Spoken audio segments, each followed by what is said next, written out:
Olá, Verão Olá, tudo bem? Rocha. Que prazer, que satisfação ter a oportunidade de bater um papo hoje contigo. Prazer é todo meu. Estou muito feliz. Professor, tá tudo em paz aí? Bom, dentro das possibilidades, né, Fortaleza é uma dessas capitais bem atingidas pelo avanço do coronavírus. Infelizmente, é, os hospitais já estão todos com a sua capacidade máxima, né? Temos o hospital de campanha que está tentando dar conta, mas infelizmente são momentos bem trágicos assim da nossa sociedade. E Defensoria Pública com a carga de trabalho gigantesca, né? Eu tenho dormido pouquíssimo e trabalhado bastante, mas é o que nos cabe nesse momento. É o trabalho, as orações, forças positivas e nos cuidar, cuidando do outro, né? Esse é o que nos sobra nesse momento. Exatamente. Haja atuação da Defensoria Pública nesse momento, né? Para resguardar os direitos do nosso público assistido e evitar também que a gente tenha alguma série de retrocessos por aí.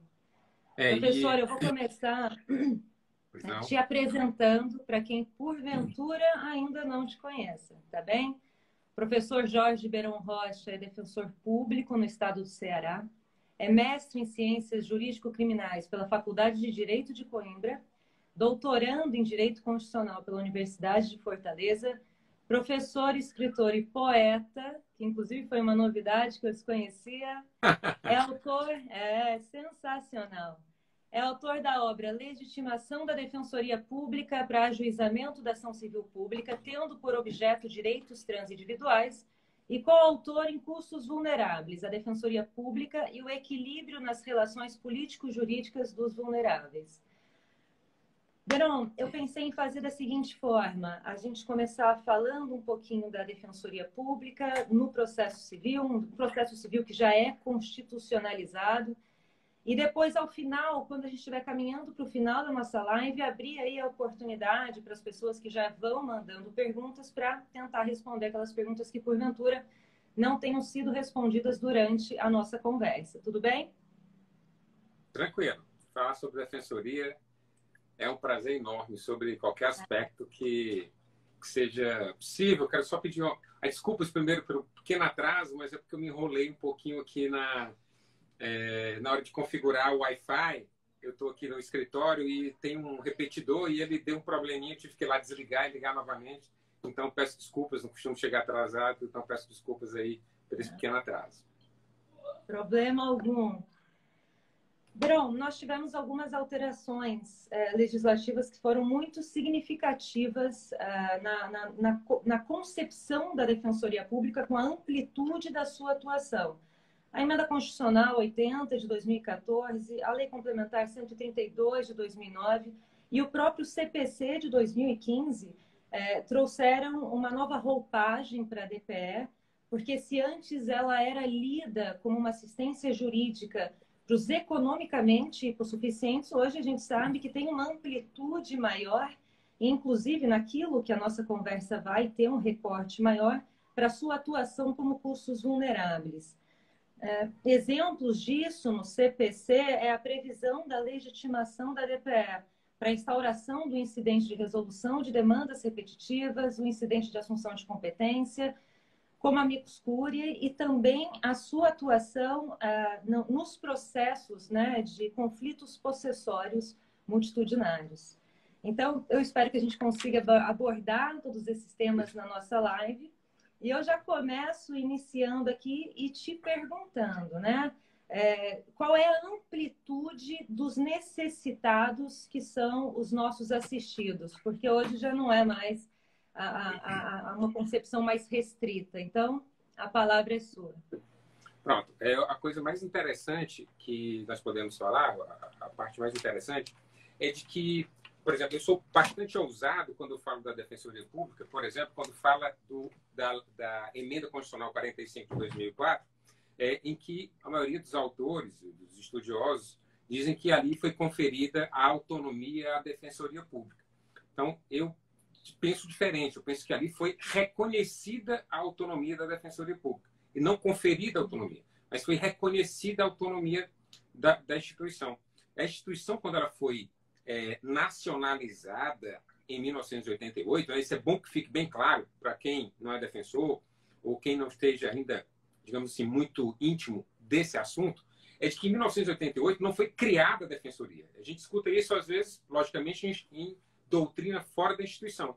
Mas em 1988 foi nacionalizada a Defensoria Pública, foi constitucionalizada na Constituição Federal a Defensoria Pública, mas ela existia antes, desde a década de 50, que o cargo de defensor público existe no estado do Rio de Janeiro, no estado da Guanabara, na época Distrito Federal, estado da Guanabara, e em 1988 ele foi nacionalizado. Mas as características que nós enxergamos hoje na Defensoria Pública, as características que foram trazidas pela Emenda Constitucional 45, as características que foram trazidas pela Lei Complementar 132 a alterar a Lei Complementar 80, as características que foram trazidas pela Emenda Constitucional 80 de 2014, elas já estavam desenhadas, estavam esboçadas, já estavam latentes na instituição desde o seu nascedouro. Então, não tem como a gente dizer, por exemplo, que foi com a lei que alterou a Lei de Ação Civil Pública que nós conseguimos a atuação coletiva. Não tem como a gente dizer, por exemplo, que foi com o Código, com a Lei de Execução Penal alterada em 2010, ou que foi com o Código de Processo Civil em 2015, que ficou desenhada a nossa atuação como uma intervenção de terceiro, né? Um tipo de intervenção autônoma, sem estar representando as partes, porque isso já estava latente antes. Quando, lá na Defensoria do Rio de Janeiro, na Lei Complementar 06 de 1977, fala, por exemplo, que a Defensoria Pública tem por vocação, tem por função institucional defender os consumidores, nós já temos ali uma vocação coletiva, porque a atuação em prol dos consumidores, ela é, digamos assim, imanente nela uma atuação coletiva. Não tem como fazer uma atuação em prol dos consumidores apenas individualizada. Porque, às vezes, a lesão ao consumidor individual é muito pequena e você só vê a lesão mesmo quando você enxerga essa lesão de maneira completa. E uma função interventiva, por exemplo, poucas pessoas sabem disso, está aqui no nosso livro do Cursos e também no artigo que eu escrevi para o Teoria Geral, organizado pelo Alfredo, junto com o Maurílio e com a Mariela, de que lá tem, por exemplo, que a Defensoria Pública era defensora do vínculo conjugal. Então, vejam, na época não tinha divórcio, né? Era um desquite. Então, o divórcio começou ali em 77 e chegava uma parte, podia ser representada pelo defensor público ou por um advogado, a outra parte também podia estar representada por defensor público, por advogado, e tinha um defensor como um terceiro ali, numa intervenção em prol do vínculo conjugal. Então, isso é muito antigo. E todas essas características que nós enxergamos hoje na Defensoria Pública, explicitadas com essas reformas, elas já estavam latentes. Foram importantíssimas, logicamente, importantíssimas essas alterações, porque explicitaram, avançaram, modernizaram a atuação da Defensoria Pública, né? Especialmente a Lei Complementar 132, ela foi um salto gigantesco na Defensoria Pública, explicitando atuações, os princípios institucionais da Defensoria Pública, os fundamentos, isso foi importantíssimo. Mas esse conjunto de alterações, todos eles têm uma integridade, uma coerência, que é justamente de desvelar essa instituição que nós conseguimos ver, né, através do véu. Nós sabíamos mais ou menos como é que era o desenho dessa instituição. E aí os véus foram arrancados aos poucos e a gente está agora tendo uma delimitação específica disso. Muita gente contribuiu para isso, né? Muitos defensores contribuíram para isso, muitos doutrinadores contribuíram para isso. Cada um vem e coloca, né, um tijolo nesse muro maravilhoso que é a Defensoria Pública. Com certeza. E eu acho que até como a própria leitura da DPE como expressão e instrumento do regime democrático me parece muito apta a trazer um pouco dessa concepção da DPE, né? No que ela vai democratizar, quais grupos vulneráveis ela democratiza, quais são esses grupos, quem são os nossos assistidos. Isso, eu me empolguei, você ia falar das reformas e não fiz a resposta, não dei a resposta a essa pergunta. Veja, quando a Constituição fala dos necessitados, aqueles que são desprovidos de recursos, ela não faz um delineamento específico do que são necessitados, se são economicamente necessitados, e não fala que esses recursos são recursos econômicos ou financeiros, né? Se a gente observar toda a Constituição, ela, quando fala de recursos, ela usa de maneira genérica. Então, pode ser recursos significando impugnação de decisões judiciais, pode ser recursos materiais, recursos humanos, recursos minerais, recursos educacionais. Então, ela traz os recursos de uma maneira ampla. Quando a gente fala daqueles que são desprovidos de recursos, com certeza não está falando de meios processuais de impugnação. E necessitados é uma leitura ampla. O Supremo já falou sobre isso, né?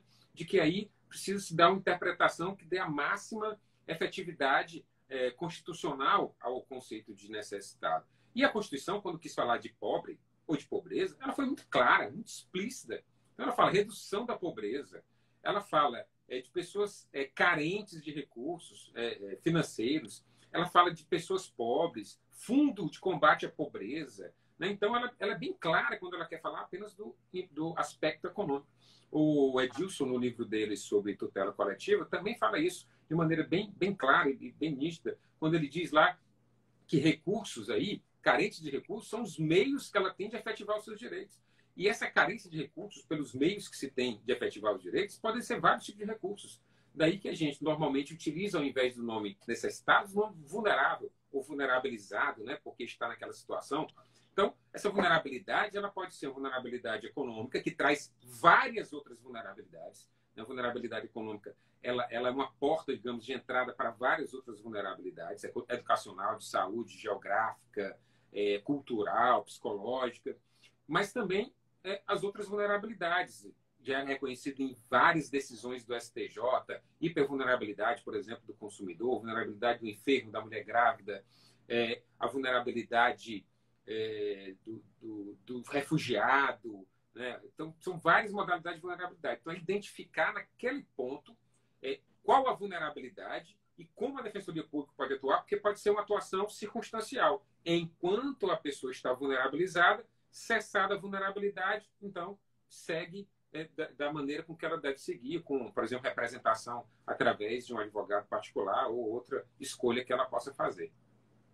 Até porque um dos históricos, né, da concepção da Defensoria Pública também foi a necessidade de se derrubar os obstáculos de acesso à justiça, que não são realmente só os econômicos, né? Temos diversos tipos de obstáculos de acesso à justiça e a DPE também está aí para tentar retirá-los, né, e tornar e concretizar esses direitos.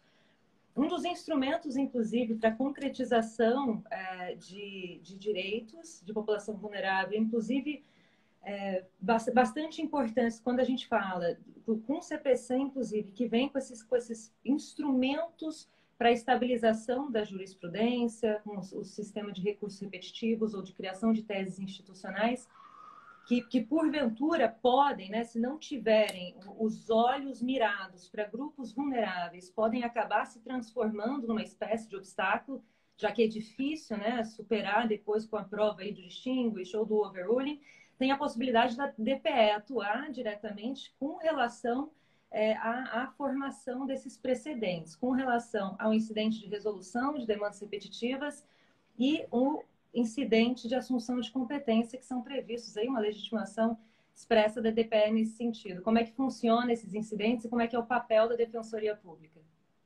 A Defensoria Pública, nessa formação dos precedentes, é uma atuação assim, fenomenal. Maurílio, que entrou aí agora, colocou os nossos coraçõezinhos verdes, uma pessoa que inaugurou esse pensamento, digamos, sistematizou, delineou esse pensamento, essa necessidade de que a Defensoria Pública, como atua em várias frentes, tem uma visão ampla, né, um litigante habitual, então ela liga cada caso a um outro caso, sabe que uma decisão, por mais que pareça ser uma decisão que não é um precedente forte, não tem vinculação, mas sabe no dia a dia que esses precedentes são importantíssimos na decisão dos juízes. Então, nós temos precedentes, por exemplo, no processo penal, como o que admitiu que atos infracionais fundamentassem a prisão, por exemplo, preventiva, que é dentro de um RHC, sem qualquer... decidir um caso concreto, sem qualquer aspecto de objetificação do processo. Seria um processo, digamos assim, puramente subjetivo, né? Mas a gente sabe que não é assim. O José Eduardo Fonseca tem um livro muito bom, um artigo muito bom, que é Tutela de Instituições. Ele mostra que não existe processos puramente subjetivos, nem processos puramente objetivos, né? Que tem um quid de cada um deles em cada processo. Então, eu vejo que é um processo que estava lá, foi decidido sem nenhum holofote, sem nada, e ele é citado mais de 13 mil vezes, a última pesquisa que eu fiz, mais de 13 mil vezes. Na custódia, ele é citado todos os dias como fundamento para a prisão. Vejam, um processo como esse parece... tem vários, né, tocando nesse assunto. Então, é aí que a DPE tem que abrir os olhos e observar, olha, vamos atuar como um terceiro aqui, porque esse processo, por mais que não seja um processo de repercussão geral, recurso repetitivo, é um processo como esse RHC, um HC que não tenha esse viés, mas ele vai ser um fator multiplicador nas decisões de juízes, porque pela verticalidade das instituições do Poder Judiciário, ele vai ter, digamos assim, uma força argumentativa gigantesca. Esse é um ponto importantíssimo dos precedentes da atuação da Defensoria Pública, fazendo uma visão de consequencialidade, né? De observar, de saber que esse assunto está sendo debatido pela primeira vez, ou se esse assunto está numa virada de jurisprudência dentro de algum órgão jurisdicional, e atuar dessa forma. A outra forma, isso é uma forma mais atomizada, né? Num processo, a gente fazer atuação. E aí você vai vendo que essa atomização ela vai moleculando a partir de determinados instrumentos jurídicos. Então, se a gente vai com a repercussão geral, aí nós já temos uma molécula mais fortificada. Se a gente está falando, por exemplo, de uma proposta de súmula vinculante, em que no STF, então a gente já tem aí uma vinculação maior, um precedente mais forte de vinculação. E o IRDR é um desses temas importantíssimos da Defensoria Pública. Ou seja, você escolhe ali uma causa piloto ou causa modelo, né? Dependendo de qual seja a forma com que vai ser julgado o IRDR, e você tem a possibilidade de discutir uma tese e essa tese ser aplicada nos demais processos. Isso é importante porque nós estamos passando por uma fase de transição em que até mesmo o Poder Judiciário não sabe muito bem lidar com isso. Porque você veja, a gente escolhe um recurso, pinça-se um recurso extraordinário, diz que aquele recurso extraordinário tem uma repercussão geral, decide aquela tese naquela repercussão geral, e aí, se um juiz de primeiro grau, por exemplo, em um outro processo, ele não segue aquela tese, o STF diz, não cabe uma reclamação para mim, venha pelos meios ordinários até chegar a mim. Então, assim, ainda não se tem essa sensação de integridade, de coerência que o CPC fala muito bem e que, logicamente, os doutrinadores da hermenêutica falam melhor ainda. Então, a atuação da Defensoria Pública nessas causas moleculares tem uma importância e muito mais acrescida, potencializada, do que na atomizada. A atomizada é importante, porque nós temos essa multiplicação pela força argumentativa. Mas nessas causas mais molecularizadas, é importantíssimo. E principalmente porque a Defensoria Pública tem aí uma possibilidade de tripla atuação, digamos assim. Quando fala do IRDR, por exemplo, que o Ministério Público tem a legitimidade para ajuizar, a Defensoria Pública tem a legitimidade para ajuizar, e a parte também tem, então, a gente pode estar pela parte como representante processual. Podemos entrar em nome próprio como Defensoria Pública. E essa é uma questão que a gente precisa discutir muito. Como se dá essa atuação em nome próprio dentro do IRDR, né, junto aos tribunais, de competência dos tribunais. Então, como se dá? Quem atua? Né? Quem vai atuar lá? Núcleos? Defensor-geral? Isso é uma discussão que a gente precisa fazer internamente. E se o Ministério Público entrar, nós podemos estar ali como interventores, levando a visão do vulnerável, né, como custos. Exatamente. Para trazer aí a visão, né, dessa população que tem suas peculiaridades. Sim. Outras previsões que é bastante interessante no novo CPC, aliás, já não é mais tão novo, né?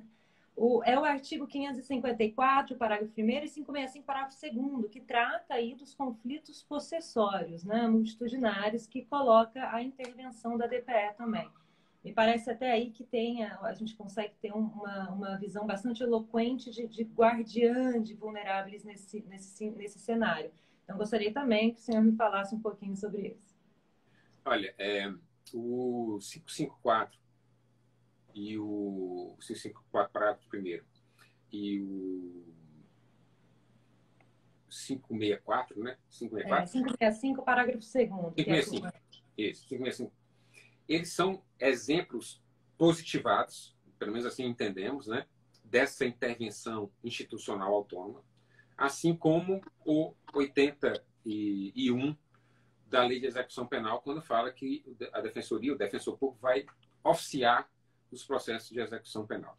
Então, essa visão que ainda, por exemplo, eu, na minha atuação, principalmente como defensor, no processo crime, nos percebe ainda a falta de maturidade, digamos assim, dos outros operadores para compreender essa atuação da defensoria como Estado-defesa, como muito bem gosta de falar o Maurílio, de Estado-defensor, e não como representante da parte. Então, assim, o defensor, quando a gente faz a leitura do 134, essa leitura do 134 devia causar uma profunda reflexão nos juízes, nos magistrados e nos membros do Ministério Público, principalmente, e nos advogados também. Uma profunda reflexão. Veja que a Constituição, ela simplesmente não se atém ao que está escrito lá nos artigos iniciais, quando fala assistência jurídica, por exemplo, o Estado vai legislar sobre assistência jurídica e defensoria pública. Ou seja, ela não se atém a dizer o seguinte, a lei complementar, então, ela vai legislar sobre assistência jurídica e defensoria pública. A Constituição não se atém a isso, ela não se limita a isso. Ela vai lá no 134 e diz, com todas as letras, que a defensoria pública é expressão e instrumento do regime democrático. O regime democrático ele é tão importante que ele está lá no caput do artigo 1º, quando fala do Estado Democrático de Direito. Então, digamos que nós passamos com essas palavras, nós já estávamos lá, mas passamos com essas palavras a criar uma musculatura dentro da coluna vertebral do próprio Estado. Então, nós somos expressão e instrumento do regime democrático. Se a defensoria pública não existir, que permanente ela já foi assim declamada no artigo 134, a partir da emenda constitucional 80, nós teremos alguma outra coisa que não um Estado Democrático de Direito. Então, no nosso Estado Democrático de Direito, peculiarizado brasileiro, a Defensoria Pública faz parte da própria essência do Estado Democrático. Sem uma Defensoria Pública forte, atuante e efetiva, nós temos alguma outra coisa, mas não um Estado Democrático de Direito. E ao ler isso, né, que é a expressão e instrumento do regime democrático, e que é responsável pela promoção dos direitos humanos, e aí você pode pegar a Constituição e revirar de cima para baixo, de baixo para cima, diagonal, ao avesso, e aí você não vai encontrar assim, com essa clareza e nitidez, a Constituição falando de nenhuma outra instituição que seja responsável pela promoção de direitos humanos. Você consegue ler isso quando fala, por exemplo, que o PGE vai ser responsável pelo incidente de deslocamento de competência em casos de grave violação de direitos humanos, mas ele não fala especificamente que o PGE vai ali atuar na promoção de direitos humanos. Né? Então, isso é importantíssimo. Então, quando se lê esse artigo, isso deveria trazer uma reflexão profunda. Que instituição é essa? Então, se nós estamos falando de advogados dos pobres, ou seja, que vão atuar dentro dos processos ajuizados para fazer defesa ou promoção de uma ação contra alguém, ou defesa de uma ação em favor de alguém, é isso que nós estamos falando? Quer dizer, isso já está superado talvez há 100 anos. Talvez há 100 anos. Infelizmente, quando a gente tenta atuar ainda como custos vulneráveis, nessas duas hipóteses específicas, né, positivadas, que é a que está no Código de Processo Civil, na Lei de Execução Penal, ainda se encontra uma barreira. Por exemplo, um dia desse, uma colega me mostrou um parecer do Ministério Público dizendo que a Defensoria deveria acostar a procuração para demonstrar que está representando aquela parte, porque se eu digo que não tenho contato com a parte porque estão suspensas as visitas e os atendimentos, então como é que a Defensoria está representando aquela parte? Se o juiz não nomeou o defensor para o processo e ele não pôde falar com a parte, então ele tem que apresentar a procuração. Ele tem ilegitimidade para atuar naquele processo. Enquanto isso, a pessoa está presa com HIV numa unidade prisional que já tem 35 casos de Covid. Mas isso não é nada, né? Porque o que interessa é falar de filigranas processuais. Então, esses dois dispositivos são importantíssimos para mostrar essa atuação da Defensoria Pública como guardião de vulnerabilidades, como alguém que vai levar uma voz diferenciada para dentro do processo. Não é uma voz melhor, não é uma voz pior. é uma voz diferente. Todas as instituições essenciais da justiça, elas têm exatamente essa natureza. São essenciais. Não podemos imaginar o nosso Estado democrático sem o Ministério Público, sem a advocacia privada, sem a advocacia pública. Não tem como imaginar. Mas também não sem a Defensoria Pública. Todos eles convergem para esse fortalecimento do Estado democrático, mas cada um deles partindo de um ponto diferente, de um ponto de vista diferente. Ou a defesa da sociedade, ou a defesa do Estado, a defesa das pessoas, né, de maneira coletiva, pelo vulnerável, ou a defesa das pessoas de maneira particular, né, dos seus interesses particulares dentro do universo de interesses coletivos. Então, essas visões são importantes para que a gente forme realmente um Estado em que todos têm voz, todos podem contribuir para a discursividade social. Exatamente. É nisso que a parte que eu mais tenho apego, né, tenho consideração, é justamente essa de ser expressão e instrumento do regime democrático, e também tem muita relação com os objetivos da República, né? Que é até um objetivo essa redução de desigualdade social, seja ela de qualquer gênero, e a erradicação da pobreza. Então, realmente é muito interessante. Aqui em Goiás, pelo menos em Aparecida, no que eu posso tratar, pelo menos tem sido bem acatada o ingresso da DPE com relação a custos vulneráveis, sobretudo nesses conflitos multitudinários. Ainda que tenham já advogado, a gente ingressa aqui, tem sido bem aceito pela juíza com quem trabalho.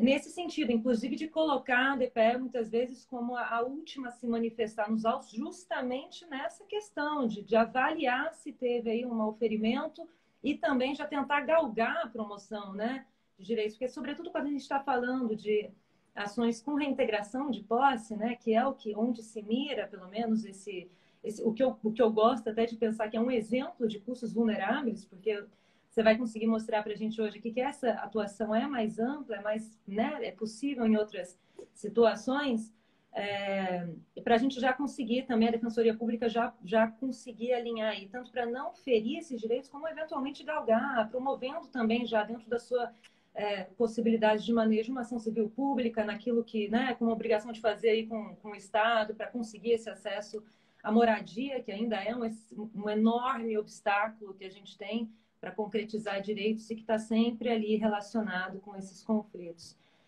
E dentro desse cenário até, a gente tem, geralmente, sobretudo aqui, mas eu acho que na atuação da DPE como um todo, uma relação muito próxima com os movimentos de luta ou a sociedade civil organizada, né? Esses movimentos sociais.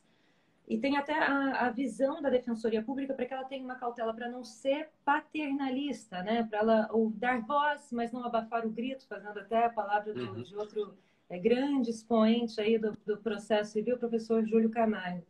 Então, nesse sentido, eu gostaria que o senhor me dissesse como é que é a importância. Eu estou falando, senhor, incessantemente, você já tinha me pedido até para retirar. De qual é a importância da DPE. Me dá uns 20 anos a mais, né? Exato.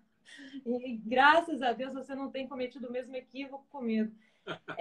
De qual é a importância da DPE de se alinhar com esses movimentos sociais com relação, eu acho que na relação de toda a atuação da DPE, mas sobretudo quando a gente fala aqui desses conflitos possessórios, como é que você analisa esse alinhamento da DPE com essas organizações sociais? O interessante quando a gente fala da intervenção do custos é que a gente tem falado tanto disso porque realmente é uma atuação que tem se delineado, que a gente tem explorado, digamos assim, os limites, a perfeita configuração dela. Todo mundo tem tentado colocar aí um tijolo, né? O papai aí é o Maurílio, né? Nós somos padrinhos, digamos assim, que a gente chegou junto, tentando construir essa ideia junto com ele, acreditou nessa ideia dele desde o início, né? Acreditamos muito nessa ideia desde o início, fomos aí encantados por essa ideia dele, é de que a Defensoria Pública, nesses casos, ela vem comatar algumas lacunas que estão ali, né? Reforçar e comatar algumas lacunas que tem dentro do processo, por conta dessa vulnerabilidade, dessa fragilidade, às vezes, do processo, digamos, individual, ou daquele processo em que temos múltiplos advogados, por exemplo, olhando por várias partes, e não tem, às vezes, uma unidade de pensamento ali. E a gente vê isso em vários tratados, em várias teses escritas. Por exemplo, você falou de instrumento e expressão do regime democrático. O Pedro Gonzalez tem uma dissertação dele de mestrado fantástica sobre isso. O Franklin Roger tem a tese dele de doutorado, quando ele fala de investigação criminal. Ele fala disso, né, que é desse ideal, por exemplo, de chegar à defensoria ao ponto de ser o Estado de defesa dentro do processo, em que a advocacia privada pode se valer da defensoria pública como uma fonte de investigação defensiva, com os instrumentos necessários para a investigação defensiva. E o conflito fundiário ele é interessantíssimo. Por exemplo, às vezes, eu já vi no TRF, se não me engano, foi no TRF4, a atuação da defensoria pública, por exemplo, para dizer, depois que tinha saído a liminar, chegar no processo e dizer, olha, o cumprimento dessa liminar de reintegração, ela tem que ser feita, o cumprimento tem que ser feito assim, assim, assim, assim, com esses tais cuidados que tem aí. Veja que atuação, quer dizer, não veio discutir questões processuais, inicialmente, não veio discutir questões materiais, inicialmente, mas veio tentar conferir a necessária dignidade que cada uma daquelas pessoas tem que ter. E não é só a necessária dignidade daquela pessoa que vai ter que ser retirada da posse da terra, não. A dignidade de quem vai fazer, de quem vai executar essa ordem. Porque a humanização do direito, por exemplo, falando das penas, a humanização da pena, ou seja, a não aplicação de penas degradantes, de penas de tortura, ela não humaniza só a pessoa que vai ser, entre aspas, objeto do processo, que não é o sujeito do processo, o sujeito que vai sofrer a pena. Ela humaniza quem vai aplicar a pena, porque o magistrado não precisa sofrer internamente, sabendo que a pena que ele deve aplicar é uma pena de morte, porque é isso que está descrito na lei. Então, humaniza o magistrado, humaniza o executor da pena. Então, quando a Defensoria Pública entra num processo de integração para dizer, para dar o seu parecer defensorial, para levar a sua visão de promotora dos direitos humanos, e essa promoção dos direitos humanos, ela não está, na minha visão, ligada à vulnerabilidade. Porque a promoção de direitos humanos é de todos os humanos. Então, não tem ligação com vulnerabilidade. É uma atuação sem ligação com vulnerabilidade. Então, essa intervenção da Defensoria Pública humaniza todo o processo.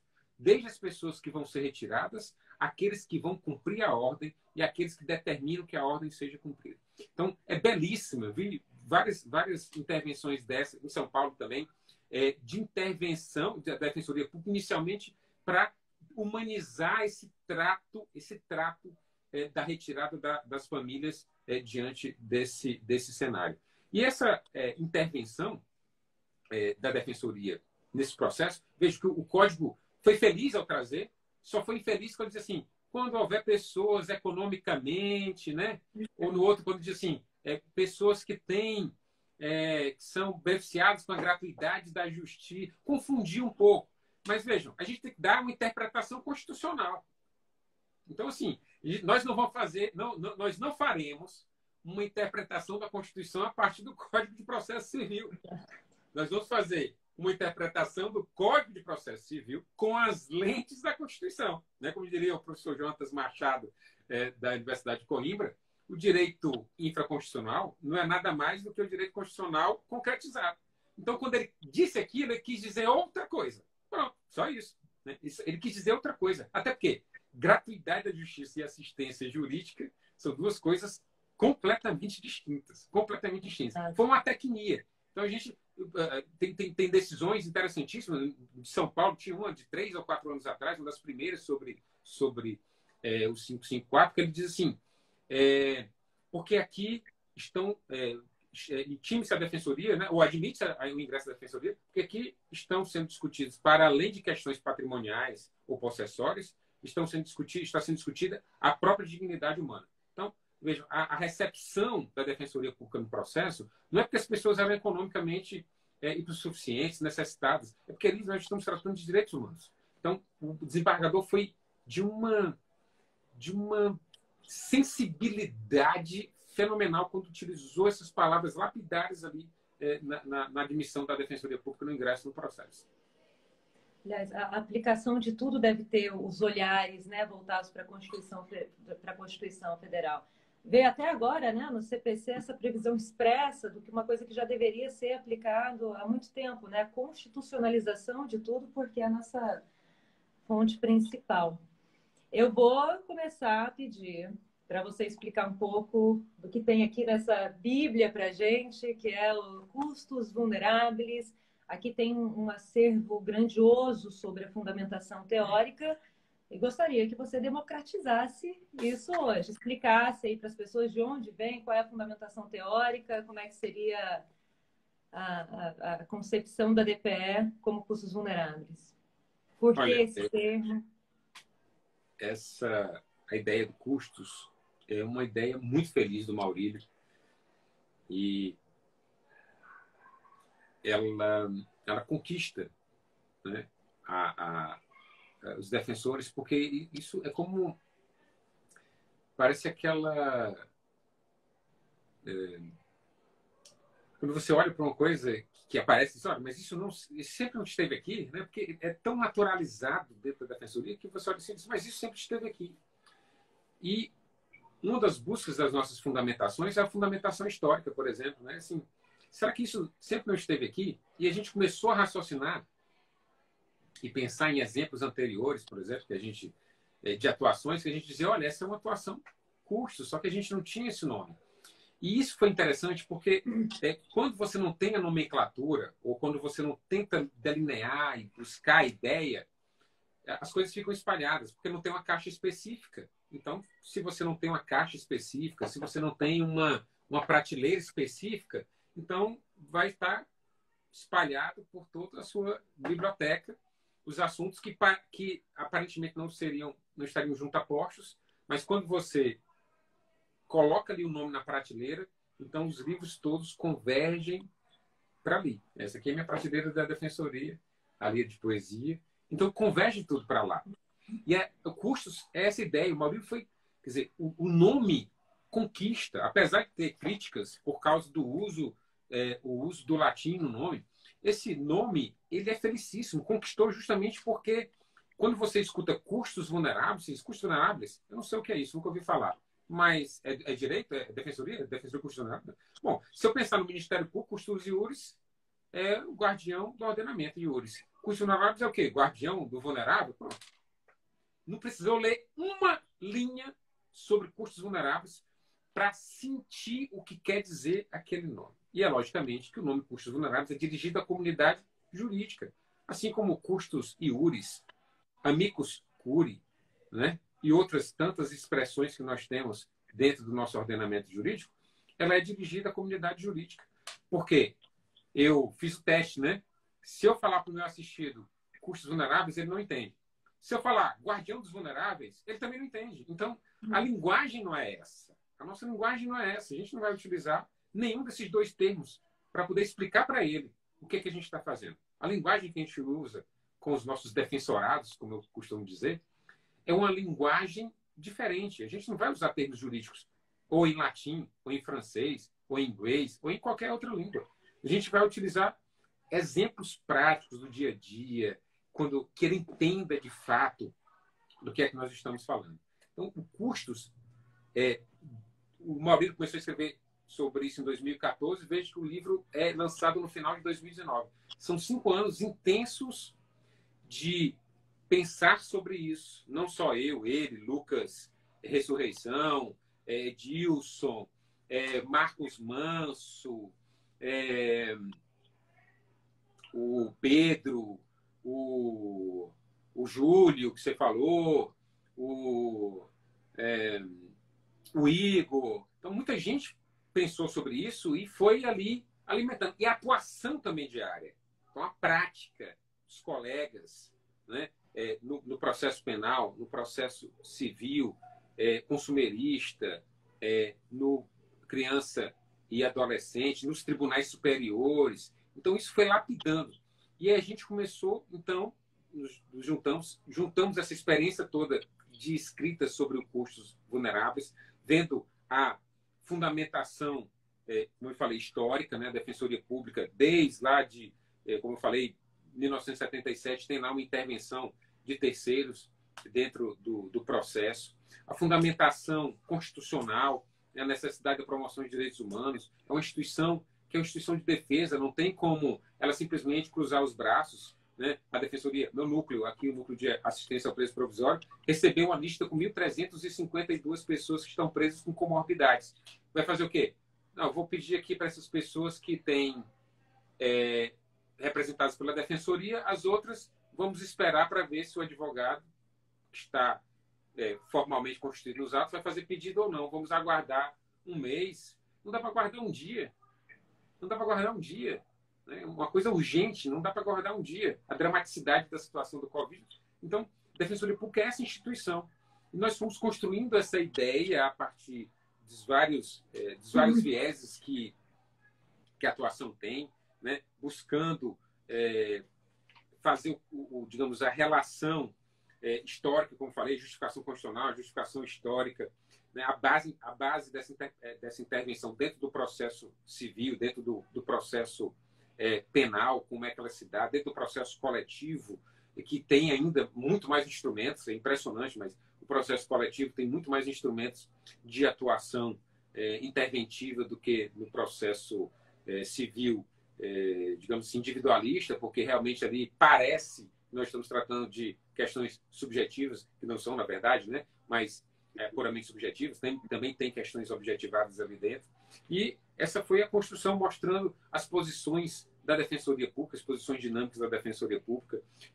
Isso é uma parte interessantíssima, porque eu não conheço nenhuma outra instituição que tenha a flexibilidade de atuação nas várias posições como a Defensoria Pública tem.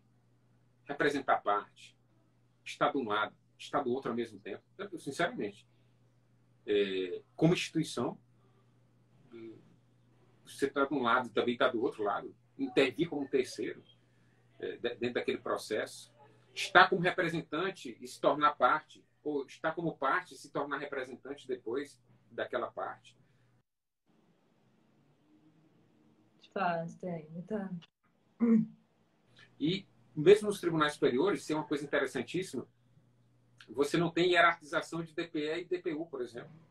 Tem causas em que a DPE leva e que a DPU deve ingressar como custos. Tem causas que a DPU leva e que a DPE deve ingressar como custos. Então, assim, depende da abrangência dessa causa. Se a abrangência, se a DPE leva uma causa de abrangência nacional, a DPU deve atuar, porque é abrangência nacional e federal. Os federais eles têm que cuidar. Se a DPU leva uma causa que é federal, por exemplo, e que se reflete no outro estado específico, a Defensoria daquele estado específico deve atuar também junto com a DPU naquele processo, com custos. Então, assim, é de uma lindeza, assim, a construção maravilhosa. E aí a gente consegue pegar algumas dessas atuações e mostrar como foi a lapidação dessa atuação como custos vulneráveis. Então, o livro mais ou menos fala sobre isso, né? Desse percurso, da fundamentação, da positivação do custos vulneráveis no ordenamento jurídico, de sua fundamentação constitucional. Depois a gente trata de casos concretos em que houve a atuação como custos vulneráveis e tem outras aí mais acontecendo, digamos assim, para a gente contar. Depois, na véspera de lançar o livro, veio o RESP da questão dos planos de saúde do STJ, né? E agora, em março, veio o HC com admissão expressa da Defensoria Pública com custos no STJ também no processo penal. E depois teve outro, no âmbito civil, que o próprio ministro intimou a Defensoria. Isso é interessantíssimo, o despacho. Ele diz assim: abra-se prazo para que os interessados se manifestem se querem entrar como amicus curiae. Abra o prazo para que os interessados se manifestem como amicus curiae. intime-se a Defensoria Pública para saber se tem interesse de falar no processo. Veja, ele pinçou a Defensoria Pública de fora do amicus curiae. Ele disse, chama-se instituição. Por quê? Porque é uma instituição que defende os vulneráveis. Então, esse chamamento ao processo dele é o quê? Então, como custos. Porque não é como amigos. É como custos. Então, essa construção que veio paulatinamente, tem muito a ser construída ainda. Muita gente vai lapidar, fazer florescer, dar outros vieses, outras tonalidades, outras perspectivas. Aqui é uma contribuição, é um opúsculo, né? Que a gente, quase uma ode que a gente escreveu aí ao Cursos Vulneráveis, e com certeza vai vir muita coisa boa, teses, doutorado, pós-doc, monografias muito boas sobre isso, explorando outras questões muito específicas da Defensoria Pública como custos vulneráveis. Exato. E por falar em amicus curiae também, quais são as principais distinções da atuação da DPE como amicus curiae e como custos vulneráveis? A gente sabe que em termos processuais, pelo menos a gente vai ter algumas distinções já sobre recorribilidade ou não, mas eu gostaria que o senhor explicitasse um pouquinho melhor para a gente. Bom, esse foi um assunto que particularmente eu me debrucei bastante no estudo do custos vulneráveis, e já escrevi sobre ele, eu acho que em 2016 ou 2017, no artigo para o Conjur. Esse foi o primeiro que eu escrevi sobre custos, que foi publicado no Conjur. E o interessante é, primeiro, já inicia com o simbolismo do nome. Então, a primeira grande diferença que a gente pode colocar do amicus curiae para o custos vulneráveis já começa pela simbologia do nome. Quando eu falo de amicus curiae, estou falando do amigo da corte. E quando eu falo custos vulneráveis, eu estou falando de guardião do vulnerável. Então, já mostra qual é a bandeira com que você chega para a discussão dentro do fórum, dentro do átrio. Então, já mostra quais são qual é a cor, o símbolo, o emblema que você entra na arena para o debate. Então, você não vem na arena para o debate como amigo da corte. Você vem para a arena para fazer o debate como o amigo do vulnerável, como o guardião do vulnerável. E, aliás, isso é uma coisa que fica muito explicitada. Custos vulneráveis tem lado, tem parte. Não tenta ser isento. Não tenta ser, digamos, equidistante. Não. Custos tem um lado, que é o lado do vulnerável. É a voz dele que vai ser ouvida. É a voz dele que vai ser ouvida. Então, essa é a primeira diferença específica do custos para o amicus curiae. Questão da aceitabilidade do ingresso ou não do custos lá. Quem veio aqui agora. Ah, olha lá. Oi, tudo bom? Meu anjinho.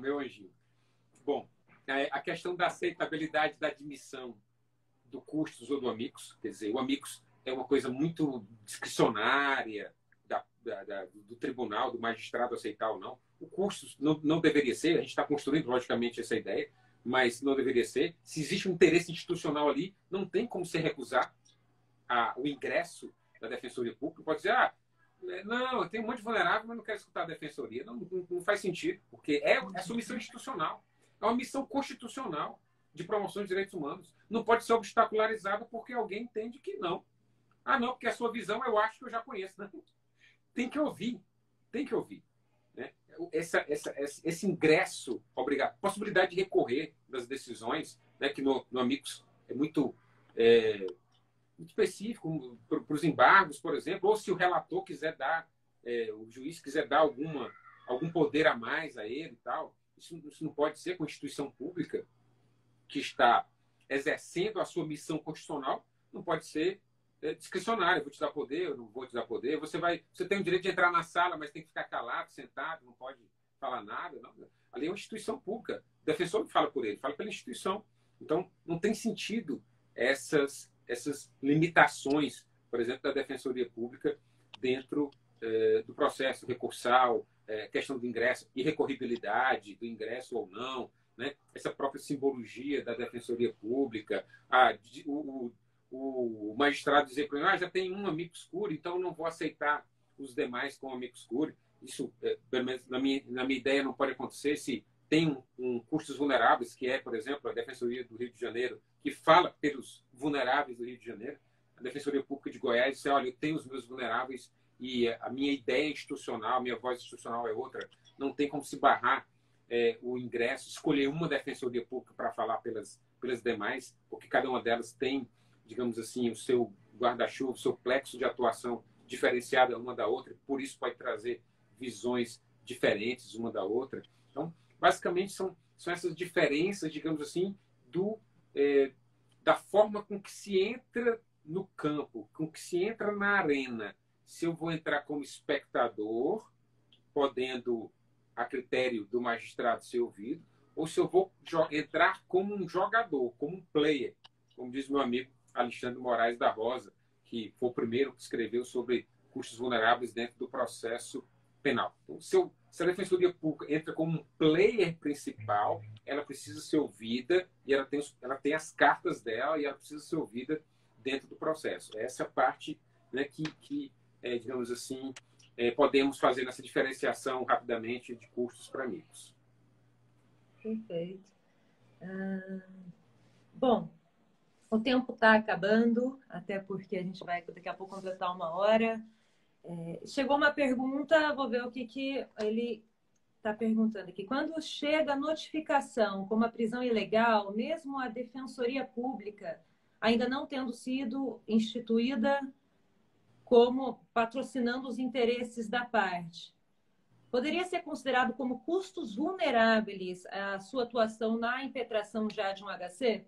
Essa é a pergunta. Perfeitamente. Faço isso todos os dias. Então, quem está perguntando, quiser falar comigo depois, estou aí no Instagram. Faço isso todos os dias. Todos os dias. Por quê? Vejam, eu não precisaria de uma positivação. Se eu for uma positivação, eu vou lá na lei de execução penal, vai dizer assim, Defensoria Pública vai oficiar em todos os processos da execução penal. E lá no artigo 2º, parágrafo único, diz as disposições dessa lei se aplicam ao preso provisório. Pronto. Então, você vai oficiar também em favor do preso provisório. Depois, ele pode procurar advogado particular, mas naquele momento, ele é um vulnerável organizacional, vulnerável circunstancial. Perfeito. Nesse sentido, eu acho que é praticamente a DPE mesmo, né? Na retaguarda desses direitos, sobretudo na execução penal, em que a missão do MP está mais próxima mesmo do sistema acusatório, e a DPE aí tentando fazer valer os direitos aí da população carcerária também. Não vou, nem posso mais tomar muito do seu tempo. Foi um prazer gigantesco. Aprendemos muito hoje aqui contigo, viu? Não é tomar o tempo. Foi um prazer enorme falar sobre defensoria. O tempo voa quando está falando sobre isso. É um assunto que eu tenho um prazer de estudar, de ler.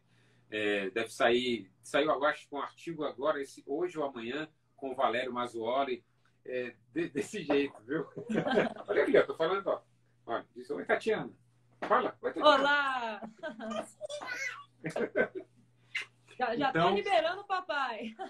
Acontece isso, tranquilo. Só queria deixar as palavras finais de agradecimento, né, ao Alan, um grande amigo também e um profundo conhecedor de Defensoria Pública. Um grande obrigado para você, Tatiana, pela generosidade do convite também, da participação leve, né? Você foi super leve aí, pensei até que ia ser colocado em saia justa, já participei de um saia justa, de ter tratado de temas muito espinhosos, né? Mas a gente trata, se tiver que ser tratado.